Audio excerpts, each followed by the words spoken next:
Welcome to the Economist in Your Ear podcast.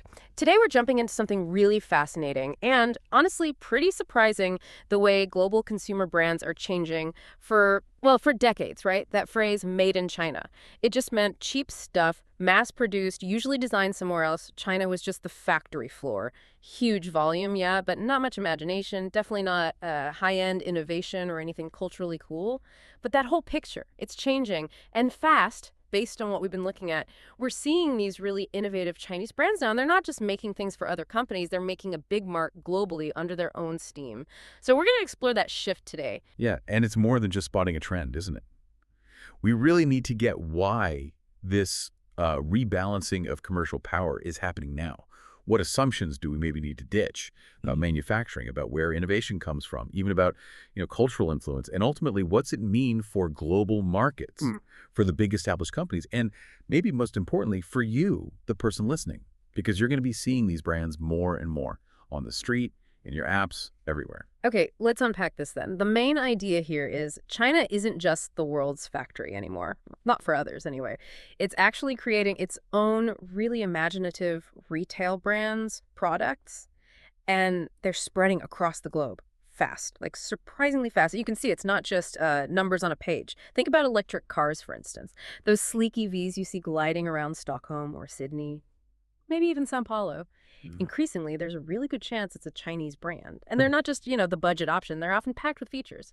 Right. And what's really striking is just how quickly they're expanding and how big, often using business models that maybe Western companies are still figuring out. Take Mixu, ice cream and cold drinks place. They've done something pretty amazing.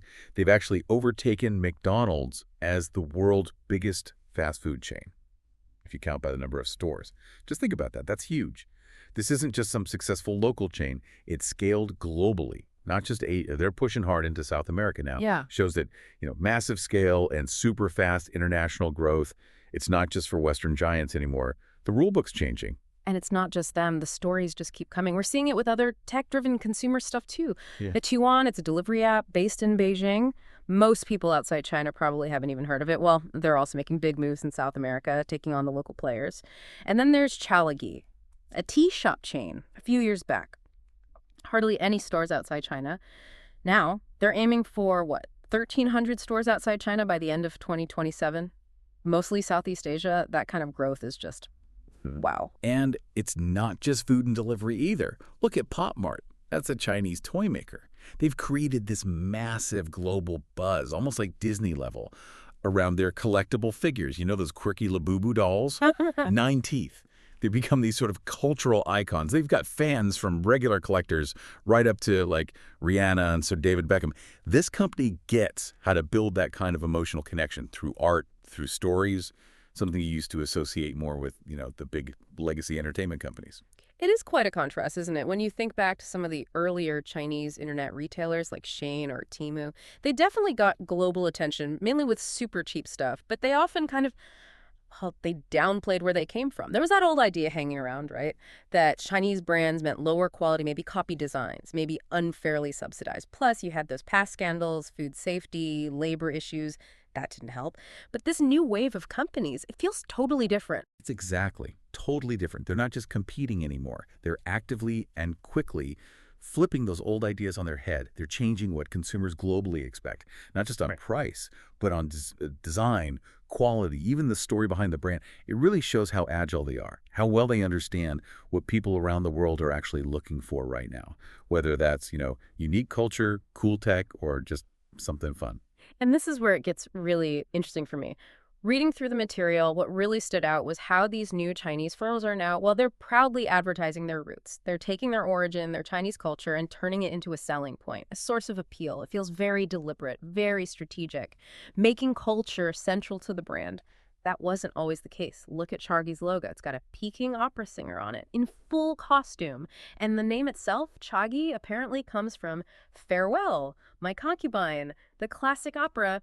It's not subtle at all. It's an embrace. That cultural angle is, incredibly powerful and strategic. Another great example from the sources is Black Myth, Wukong.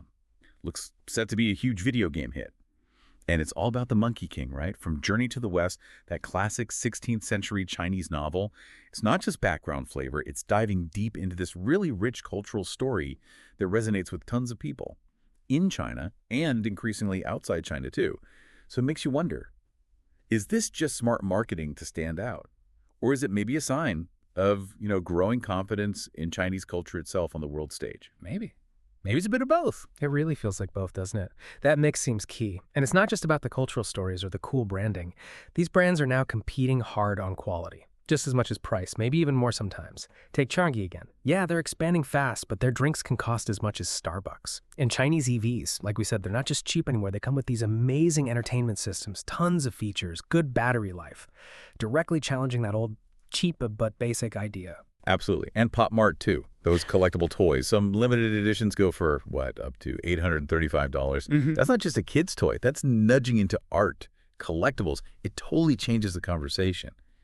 And this focus on quality, on unique value, it connects to something else really important. These firms are building up their own valuable intellectual property, real IP.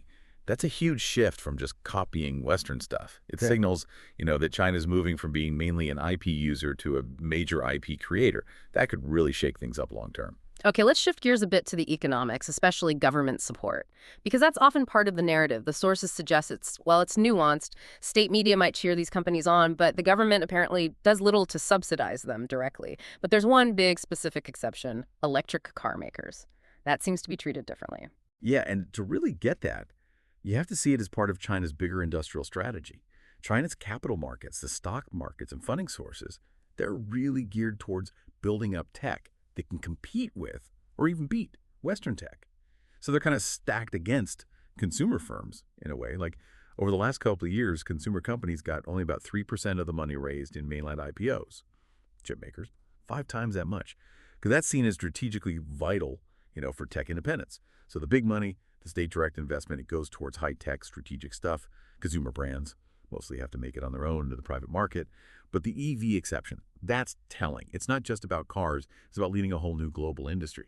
It's a really interesting split, isn't it? And for investors outside China, the article kind of suggests that putting cash into handbags and hot drinks are harmless, or at least less risky politically, compared to, say, sensitive tech firms like DeepSeek, that AI company making waves, or TikTok, obviously, which has faced huge political heat in the West. These consumer brands seem to operate in safer territory. Look at Cheggly. They had a successful IPO in New York, raised over $400 million for global growth. And that happened even while a trade war was heating up between the U.S. and China back in April. It shows that perceived harmlessness. But while consumer goods might seem less political than AI or semiconductors, it does make you ask, is anything really harmless in today's global economy? We should probably think about whether dominating any market, even pee or toys, might have longer-term geopolitical or cultural weight. When these brands get huge globally, when they become part of daily life everywhere, they inevitably carry some influence, right? They contribute to China's soft power. They subtly shape how people see the country, what they prefer. So maybe the line between economics and politics isn't quite so clear-cut. So thinking about Western companies then, the established players who've ruled the roost for so long, what does all this mean for them? Well, one clear thing is inside China itself, just being a foreign brand isn't enough anymore. That premium is disappearing. Western firms can't just rely on their famous name. They'll have to work much harder, really understand what Chinese customers want now, because those tastes are changing fast. The article even hints they might need to team up, do deals with inventive Chinese partners just to get insights, maybe some inspiration. It's a whole new ballgame. Yeah, and what's interesting is how the piece frames that pressure. It suggests it could actually be good for Western firms, pushing them to be more creative, more innovative. And okay, competition often does do that. It makes everyone sharper. But we should probably think about the whole range of outcomes, right? Not just more creativity. What about shifts in market share? Who holds the global brand power in 10, 20 years? What about how international business deals work? Maybe Western companies will be the ones looking to Chinese firms for the next big idea. It's not just about better products. It could be a fundamental shakeup of who leads and who follows in global branding. Exactly. It's probably still, early days for these Chinese brands making their big global push. But you can already see the impact. Chinese car companies are definitely making Western car makers rethink everything: price, features, tech. And this competition, as the sources suggest, it might end up pushing giants like Disney, Mattel, all those Western mega brands to really up their game, innovate in ways they haven't needed to for a long time. Absolutely. So what we're really seeing here, it's way more than just some new stuff on the shelves. It feels like a really profound rebalancing.